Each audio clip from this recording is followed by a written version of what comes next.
El siguiente segmento tiene contenido o opinión. La entrevista en A Primera Hora. Analizamos los hechos del momento junto a sus protagonistas.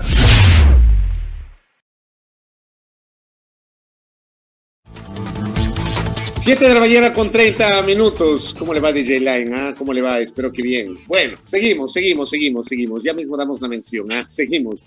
Aquí en La Primera Hora por la señal de Majestad Radio y Majestad Televisión. A ver, ayer tuvimos la oportunidad en este espacio de noticias de entrevistar, de dialogar con el señor ministro de Inclusión Económica y Social, Vicente Andrés Tayano. Valoro mucho la gentileza del funcionario de atendernos el día de ayer para conversar un poquito sobre cómo el gobierno afrontó la Navidad, el evidente clima de mendicidad que se pudo evidenciar en calles y carreteras de la República, lo ocurrido en el sector del Chasqui, en el límite provincial entre Pichincha y Cotopaxi, con el atropellamiento de una madre con su hijo. El niño falleció, la madre quedó herida. El ministro informaba de algunas acciones que desarrolló o está desarrollando el gobierno para poder ayudar a la madre. Nos decía que no estaban ellos en situación de mendicidad, sino que estaban desarrollando labores agrícolas y que se sentaron en la cuneta, y allí fue donde ocurrió este siniestro de tránsito, aparentemente provocado por una persona en estado de embriaguez. Bueno, el tema es que hay una situación social muy compleja. Quiero pedir una valoración sobre esto a Sibel Martínez. Ella es vicepresidenta del Consejo de Protección de Derechos de Quito, que tiene la gentileza de acompañarnos. Sibel, ¿cómo está usted? Bienvenida, buenos días. Fabricio, buenos días. Un gusto. Siempre es un gusto conversar con usted. El gusto es mío, Sibel, muchas gracias. A ver, hagamos esta valoración de este panorama que le comento. A ver, yo creo que esta situación se venía a venir. Es algo que no se da únicamente en Navidad, digamos, se ha exacerbado en la época de Navidad, pero ya con la pandemia hemos advertido lo que hoy por hoy quizá estamos evidenciando y no lo palpamos como debería ser, porque además muchos de nosotros tenemos la suerte de seguir teletrabajando, ¿no es cierto? Ahora más con las nuevas órdenes del COE. Pero, en efecto, aquí se están dando fenómenos sociales, y yo le diría incluso violentos, en temas de trabajo infantil, de mendicidad, e incluso de trata de personas con fines de mendicidad y de trabajo infantil, en donde los niños son los más afectados. A mí me preocupa mucho esta situación. Las cifras gritan básicamente en temas de niñez y adolescencia la desprotección que están viviendo. Y eso se traduce en lo que hoy por hoy vemos, ¿no es cierto? El trabajo informal es una muestra de lo que está sucediendo, de la falta de empleo, de la desesperación de conseguir al menos el diario, ¿no? En donde efectivamente los niños pueden ser instrumentalizados, también es cierto, y donde efectivamente debemos tener mucho cuidado en trasladar un problema social, que puede ser la pobreza multidimensional extrema además, que ya lo advirtió UNICEF. UNICEF dijo que a finales de este año 3.148.000 niños y sus familias sufrirán de pobreza multidimensional, es decir, de falta de acceso a vivienda, alimentación, a salud, a seguridad social, y 6 de cada 10 de ellos a pobreza multidimensional. Estamos hablando de 715.000 familias que están haciéndole frente a este tipo de pobreza. Entonces, perdón que le interrumpa. Estas cifras que usted señala, de los 3.148.000 niños y de 6 de cada 10 de ellos, cifras de UNICEF, en el Ecuador. Estamos hablando de la situación del Ecuador. En el Ecuador. Quizás son 2 meses en los que hace 2 meses sacó UNICEF este estudio y advirtió que si no se hace nada al respecto y no se mantienen estas contingencias o estos bonos de ayuda humanitaria, la situación va a empeorar con relación a los niños. Para que tengamos una idea, la pobreza multidimensional del país pasó de 19,8 al 25%, pero cuando se trata de hogares con niños, esta pobreza da un giro drástico y pasa del 43% al 48%. Sobre esa base, lo importante aquí es analizar qué políticas públicas parentales, amigables, se deben diseñar e implementar en el país a efectos de evitar que efectivamente estas familias que tienen niños sigan haciéndole frente a esta pobreza multidimensional, que se evidencia además, y es ahí donde quizá el Ministerio de Educación tiene también un papel fundamental. No hace poco, ¿no es cierto?, veíamos con preocupación cómo la ministra del ramo decía que se había perdido el rastro de más o menos 23,000 niños en el sistema educativo. Cuando revisamos cifras, la simple resta, ¿no?, de cuántos niños accedieron al sistema educativo, se matricularon este año versus el año anterior, hay 103,000 niños que no están en el sistema educativo.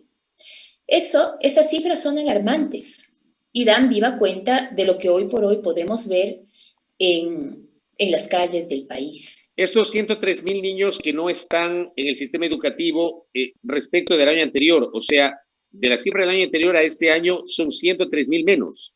Exactamente, y sin que sea una cifra oficial, digamos, y ese es otro problema, Fabricio, que siempre nos hemos manejado con cifras que de alguna manera se dan a través, como yo le digo, de una simple resta, ¿no es cierto? ¿Cuántos niños estuvieron matriculados el otro año versus cuántos se matricularon ahora? Al preguntar al Ministerio de Educación si tenemos una cifra oficial, no tenemos acceso a esa cifra oficial. Lo mismo pasa en Fiscalía con los datos que requerimos a efectos de ver qué está sucediendo con ellos respecto a delitos. Nosotros, como Grupo Rescate Escolar, manejamos, por ejemplo, una cifra de 34 niños muertos durante la pandemia. La gran mayoría en manos de quienes les deben cuidado y protección, sus padres, ¿no? Y sin embargo, estas cifras la hemos tomado de medios de comunicación, ¿no es cierto?, de la propia página de Fiscalía, pero una cifra oficial no tenemos. Y quizá por ahí debemos partir. No podemos hacer política pública si no tenemos datos oficiales. Sin embargo, pese a que todavía no sabemos los grandes embates de esta crisis atípica que hemos enfrentado, no es menos cierto que ya organismos internacionales han comentado con claridad que hay situaciones complejas que van a poder la ciudadanía en general enfrentará, y no se diga los niños. Y aunque los niños no son la cara visible de esta crisis, lo podrían ser si no hacemos y no actuamos como se debe, recordando que el Estado además es garante de derechos, ¿no es cierto? Y sobre esa base debe brindarles una protección especial y reforzada. Eso no está sucediendo. Ahora bien, mucho se cuestiona la ausencia o eficacia de la política pública. Yo le pregunto a usted, Sibel Martínez, ¿hay política pública y de haberla, cómo se le está aplicando? Ahí lo importante es analizar que la política pública en esta situación atípica, en esta crisis pandémica, debía tener enfoque humanitario a efectos de evitar que la crisis, que es social, que es de salud y que es económica, se convierta en una crisis humanitaria, Fabricio. Si usted me pregunta si hay una política con enfoque humanitario, yo le digo efectivamente no. Y eso se demuestra en algunas decisiones tomadas por el Estado, como los cierres de los servicios de, por ejemplo, servicios de primera infancia o de educación inicial. Aquí, por ejemplo, se cerraron los guaguacentros, se han cerrado los CETIS, que eran los centros que efectivamente daban cuidado a los niños que trabajan o que estaban en el trabajo infantil, ayudándoles a hacer sus deberes, ayudándoles a dar una comida digna, ¿no es cierto? Entonces, cuando las familias no tienen la posibilidad de acceder a estos servicios, ¿con quién dejan a los niños? Es muy fácil hablar de mendicidad e incluso es muy fácil también de alguna manera alertar a la ciudadanía que podrán enfrentar cargos penales incluso, ¿no es cierto? Si es que efectivamente se instrumentaliza a los niños. Y es cierto, no se debe instrumentalizar a los niños, pero yo pregunto, ¿qué hacen esas familias o qué hace esa madre cabeza de familia si no tiene dónde dejar a los niños? Y ahí se crea otra forma de trabajo infantil velada, que es la ayuda, ¿no es cierto? me está ayudando, por lo general cuando están en las calles me está ayudando, dice esa madre, ese padre, cuando en realidad los niños también están trabajando. Esas realidades sociales no alcanzan a ser vistas o son vistas a la distancia por quienes tienen que tomar decisiones políticas. Y no se toman decisiones políticas con enfoque de derecho. Y lo peor es que tampoco hay presupuesto. Entonces, una política pública sin presupuesto es un mero discurso. Y eso está sucediendo. Ahora bien, este diciembre en particular, ¿qué nos dejó? Porque, a ver, mucho se discute de que la mendicidad ha aumentado, de que hay una sensación de que hay más niños en las calles, más gente en la pobreza, más gente en las esquinas, más gente en las carreteras. Algunos dicen que este panorama había desaparecido, se había minimizado en los últimos tiempos. El ministro ayer decía, es una realidad, pero no hay que olvidar que está asociada también directamente al tema de la pandemia. ¿Cómo sintió Sibel Martínez este diciembre en particular?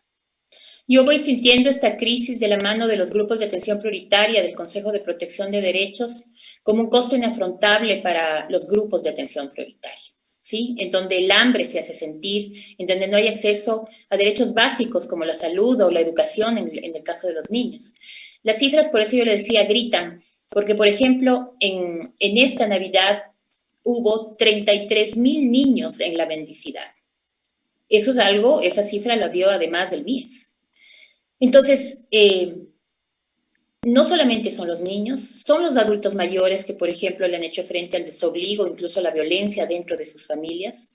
Son las mujeres de la diversidad sexual que en una frase tan clara dijeron, preferimos enfrentarnos al COVID, a la enfermedad, ¿no es cierto?, a tener hambre, ¿sí? Son incluso los animales de compañía que han sido abandonados sobre texto de esta situación.